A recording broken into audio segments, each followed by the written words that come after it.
Falta cada vez menos para a Copa do Mundo.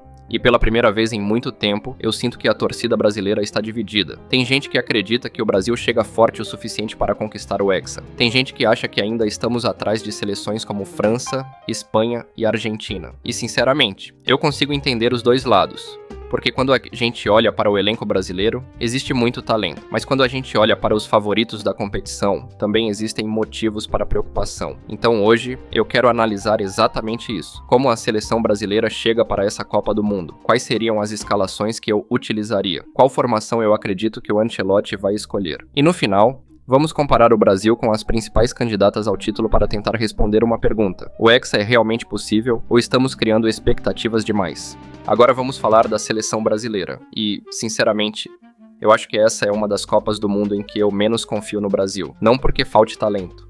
Pelo contrário, talvez o que mais exista nesse elenco seja talento. O problema é que talento nunca foi garantia de título. E se fosse, nós não estaríamos há mais de 2 décadas sem conquistar uma Copa do Mundo. Quando eu olho para a seleção hoje, eu vejo mais dúvidas do que certezas. Ainda discutimos quem deve ser o centroavante. Ainda discutimos qual é o melhor meio-campo. Ainda discutimos se Neymar deve ou não ter um papel importante nessa equipe. E para piorar, há poucos meses da Copa, o Wesley acabou sofrendo uma lesão e ficou fora da competição. Com isso, tudo indica que o Ibanez será o titular pelo lado direito da defesa. Não é o fim do mundo, mas é mais uma mudança em uma seleção que já não parecia totalmente definida. E enquanto o Brasil tenta encontrar respostas, outras seleções parecem chegar muito mais prontas. Algumas possuem uma base consolidada há anos, outras possuem treinadores que trabalham com o grupo há muito tempo. E várias delas chegam para a Copa transmitindo uma sensação que o Brasil ainda não consegue transmitir: segurança. Isso significa que o Brasil não pode ser campeão? Claro que não. Mas se eu tivesse que apontar uma seleção que me passa confiança hoje, definitivamente não seria a seleção brasileira. E é justamente por isso que eu quero mostrar as formações que eu utilizaria se estivesse no lugar do Ancelotti. Agora falando das formações, e já considerando a ausência do Wesley que eu mencionei anteriormente, vamos para aquilo que eu faria se estivesse no lugar do Ancelotti. E eu vou ser sincero, nenhuma das formações que eu vou mostrar me faz olhar para essa seleção e pensar que o Brasil é o favorito para ganhar a Copa do Mundo. Eu acho que o Brasil possui qualidade suficiente para competir, mas ainda está longe de transmitir a confiança que algumas das principais seleções do planeta transmitem hoje. Dito isso, se eu fosse o treinador da seleção brasileira, minha primeira opção seria um 4-3-3, com Endrick como centroavante. E a principal razão para isso é algo que ele já demonstrou diversas vezes ao longo da sua carreira. Em jogos grandes, ele costuma aparecer. Mesmo sendo muito jovem, o Endrick já mostrou que não se esconde quando a partida fica complicada. Pelo contrário, muitas das suas atuações mais marcantes aconteceram justamente em momentos de pressão. Seja decidindo partidas importantes ou aparecendo quando a equipe mais precisava, ele já demonstrou uma maturidade que não é comum para um jogador da sua idade. E em uma Copa do Mundo, onde muitos confrontos são decididos por detalhes, ter um jogador capaz de aparecer nos momentos mais difíceis pode fazer toda a diferença. No meio-campo, eu apostaria no Danilo, do Botafogo. E uma das coisas que mais me chamam a atenção nele é justamente a sua versatilidade. É um jogador que consegue ajudar na construção das jogadas desde trás, mas também participa do setor ofensivo quando necessário. Não é um atleta que fica preso apenas à marcação. Pelo contrário, possui qualidade para acelerar transições, encontrar passes importantes e contribuir diretamente para a criação das jogadas. Em uma seleção que muitas vezes encontra dificuldades para transformar posse de bola em oportunidades claras, jogadores com esse perfil podem acabar sendo fundamentais. Essa seria provavelmente a formação que eu utilizaria para iniciar a Copa. Mas existe uma segunda alternativa que também me agrada bastante. Novamente um 4-3-3, porém com Igor Thiago atuando como centroavante. E eu sei exatamente o que muita gente está pensando. Depois daquele jogo contra o Egito? Sim, mesmo depois daquele jogo contra o Egito. Porque eu não gosto de analisar um jogador apenas pela sua atuação mais recente. O Igor realmente não jogou bem. Foi uma partida abaixo do esperado. Ele perdeu oportunidades, participou pouco em alguns momentos e deixou uma impressão negativa em boa parte da torcida. Mas se o futebol funcionasse dessa maneira, muitos grandes jogadores jamais teriam recebido uma segunda chance. A verdade é que o Igor Thiago continua possuindo características muito interessantes. Ele tem postura de centroavante clássico, daqueles jogadores que brigam com os zagueiros durante os 90 minutos, que disputam cada bola aérea, que fazem o pivô, que seguram a marcação para abrir espaços para os companheiros. Hoje em dia não é tão fácil encontrar atacantes com esse perfil, e justamente por isso eu acredito que ele pode ser extremamente útil dependendo do adversário e do contexto da partida. Nem todo jogo será resolvido apenas na técnica. Alguns exigirão força física, disputa e presença de área.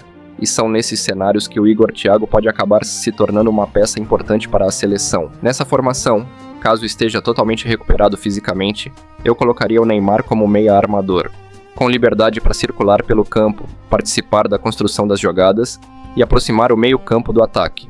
E aqui, entramos em uma das maiores dúvidas da seleção brasileira, porque ninguém sabe exatamente qual Neymar chegará para essa Copa do Mundo. Estamos falando de um dos jogadores mais talentosos da história do futebol brasileiro, um atleta capaz de decidir partidas sozinho, capaz de encontrar passes que poucos enxergam, capaz de mudar completamente o rumo de um jogo.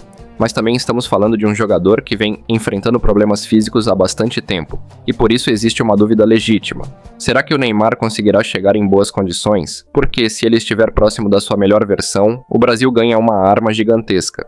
Mas se ele não estiver fisicamente bem, a seleção corre o risco de depender de um jogador que talvez não consiga entregar aquilo que já entregou no passado. Agora, saindo das formações que eu utilizaria, vamos para aquilo que eu acredito ser a escolha mais provável do Ancelotti. Se eu tivesse que apostar hoje, diria que ele utilizaria um 4-3-3 com Matheus Cunha no comando do ataque. No meio-campo, Bruno Guimarães, Lucas Paquetá e Casemiro. E, sinceramente, eu consigo entender perfeitamente essa decisão.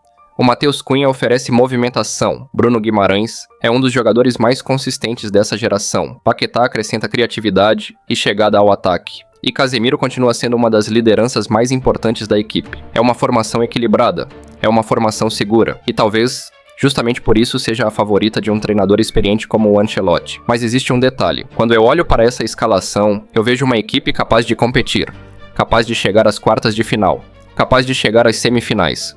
Mas eu não vejo uma seleção que entre em campo contra a França, Espanha ou Argentina e seja claramente superior.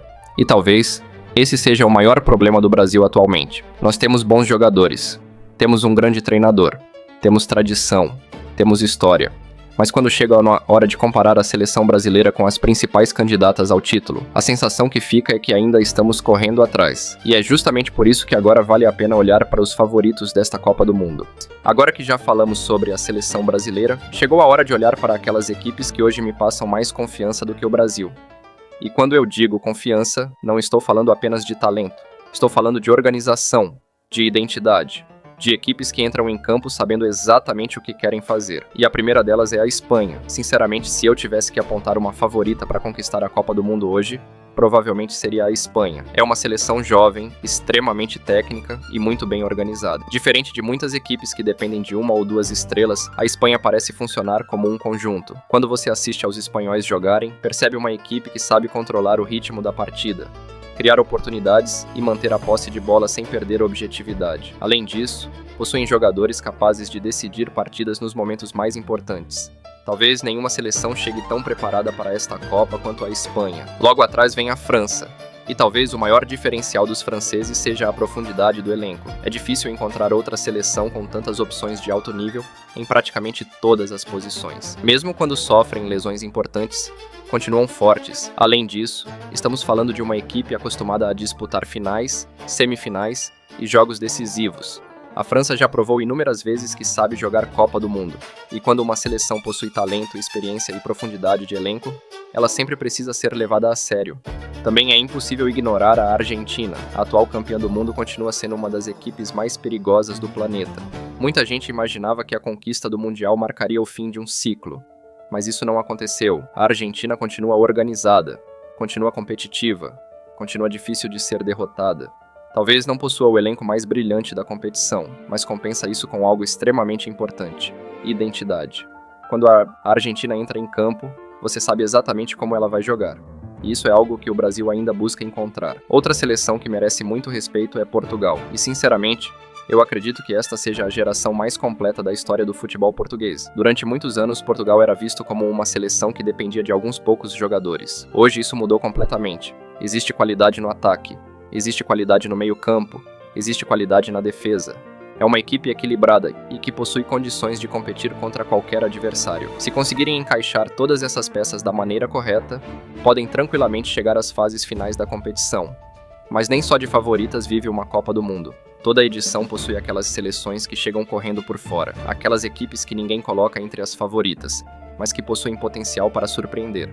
E uma delas é o Japão. Há alguns anos o Japão era visto apenas como uma seleção organizada. Hoje eles são muito mais do que isso. Possuem jogadores espalhados pelas principais ligas europeias, uma disciplina tática impressionante e uma capacidade enorme de competir contra seleções tradicionais. Talvez ainda falte uma grande estrela capaz de decidir uma semifinal ou uma final, mas coletivamente é uma equipe extremamente perigosa. Outra seleção que me chama muita atenção é a Noruega, e talvez essa seja a equipe que eu mais quero acompanhar nesta Copa. Estamos falando de uma geração que conta com nomes como Haaland e Ødegaard, dois jogadores que podem decidir partidas praticamente sozinhos. O principal problema da Noruega está na defesa, mas ofensivamente, poucas seleções possuem tanto potencial. Se conseguirem encontrar equilíbrio defensivo, podem se tornar uma das grandes surpresas do torneio. Também vale mencionar a Suécia, uma seleção que talvez esteja sendo subestimada por muita gente. Com jogadores como Isak, Gyökeres e Elanga, os suecos possuem um ataque extremamente perigoso. São atletas rápidos, fortes fisicamente e que vivem grandes momentos em suas carreiras. O problema está justamente na regularidade da equipe. Dependendo dos confrontos, podem fazer uma campanha histórica ou serem eliminados antes do esperado. E por último, temos a Costa do Marfim, talvez a maior incógnita desta Copa do Mundo. A equipe africana chega embalada pelos resultados recentes e possui jogadores interessantes em praticamente todos os setores do campo. Historicamente, nunca conseguiu fazer uma grande campanha em Copas do Mundo, mas toda Copa costuma apresentar uma zebra, e se existe uma seleção africana capaz de surpreender, essa seleção pode muito bem ser a Costa do Marfim. No fim das contas, quando eu olho para esta Copa do Mundo, eu vejo Espanha, França, Argentina e Portugal um passo à frente das demais. Vejo seleções como Japão, Noruega, Suécia e Costa do Marfim correndo por fora e podendo surpreender. E vejo o Brasil em uma situação curiosa. Não acho que somos os principais favoritos. Não acho que chegamos transmitindo a mesma confiança de algumas dessas seleções.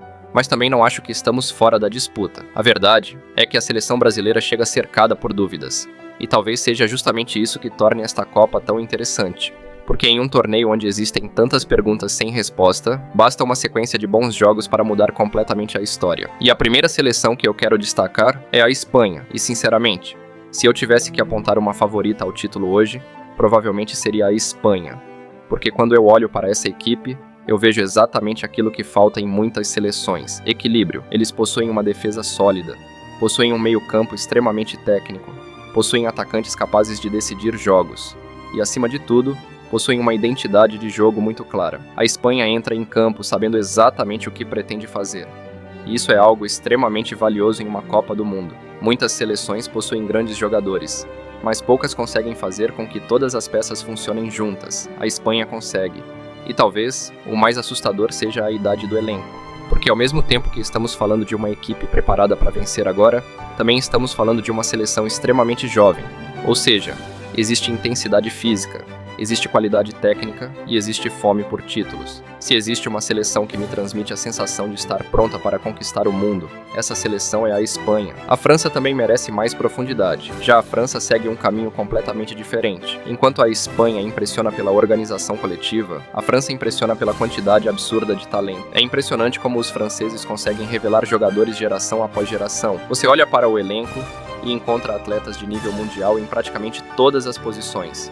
E isso faz uma diferença enorme em uma competição longa, porque lesões acontecem, suspensões acontecem, momentos ruins acontecem, mas a França quase sempre possui alguém pronto para assumir a responsabilidade.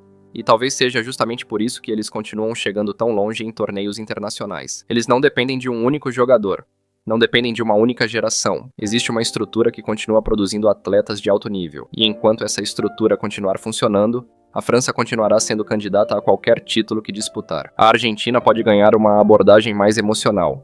E então chegamos à Argentina, a atual campeã mundial, e talvez a seleção mais difícil de analisar, porque boa parte das pessoas acreditava que, após a conquista da última Copa, o rendimento argentino cairia naturalmente. Afinal, ciclos acabam, gerações envelhecem, a motivação diminui. Mas isso simplesmente não aconteceu. A Argentina continua extremamente competitiva, continua sendo uma equipe organizada, continua sendo uma seleção que sabe sofrer quando necessário. E existe algo que os argentinos possuem e que muitas seleções procuram durante anos sem encontrar: mentalidade vencedora. Eles entram em campo acreditando que podem vencer qualquer adversário. E por mais simples que isso pareça, em uma Copa do Mundo isso vale muito. A Noruega também pode ganhar profundidade. Mas se existe uma seleção fora do grupo das favoritas que realmente me chama a atenção, essa seleção é a Noruega. Porque estamos falando de um país que não disputa uma Copa do Mundo há décadas. E justamente agora retorna com uma geração extremamente talentosa. Ter Haaland já seria suficiente para gerar expectativa. Mas a Noruega também possui Odegaard. E quando você coloca dois jogadores desse nível na mesma equipe, qualquer coisa pode acontecer. O problema é que o futebol nunca foi um esporte individual. E é justamente por isso que existem dúvidas. O ataque da Noruega é capaz de assustar qualquer seleção do planeta. Mas a defesa ainda não transmite a mesma segurança. Então a pergunta passa a ser: o talento ofensivo será suficiente para compensar as limitações defensivas? Porque se a resposta for sim, a Noruega pode se transformar na grande história desta Copa do Mundo. Antes de encerrar o vídeo, eu queria falar sobre uma estatística que me chamou bastante atenção. Nos últimos dias, mais de 98% do tempo de exibição do canal veio de pessoas que não são inscritas. E, sendo bem sincero, isso me preocupa um pouco, porque significa que muita gente está chegando aos vídeos, assistindo o conteúdo e indo embora logo depois. Talvez os vídeos ainda não sejam bons o suficiente. Talvez eu ainda não tenha encontrado a melhor forma de apresentar os temas. Talvez ainda falte muito para que este canal se torne aquilo que eu imagino. E a verdade é que eu sei disso. Eu sei que ainda tenho muito a melhorar. Mas também sei que nenhum canal cresce sozinho. Então, se você assistiu até aqui, se concordou ou discordou de alguma coisa que eu falei, ou simplesmente gostou do conteúdo, considere se inscrever, porque cada inscrito mostra que existe alguém acreditando neste projeto. E neste momento isso faz toda a diferença.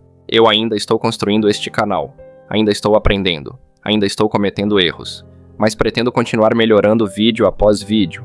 Então, se você quiser acompanhar essa evolução, fica o convite para se inscrever. Muito obrigado por ter assistido até aqui. Deixe a sua opinião nos comentários, porque eu realmente quero saber o que vocês pensam. Um abraço e até a próxima.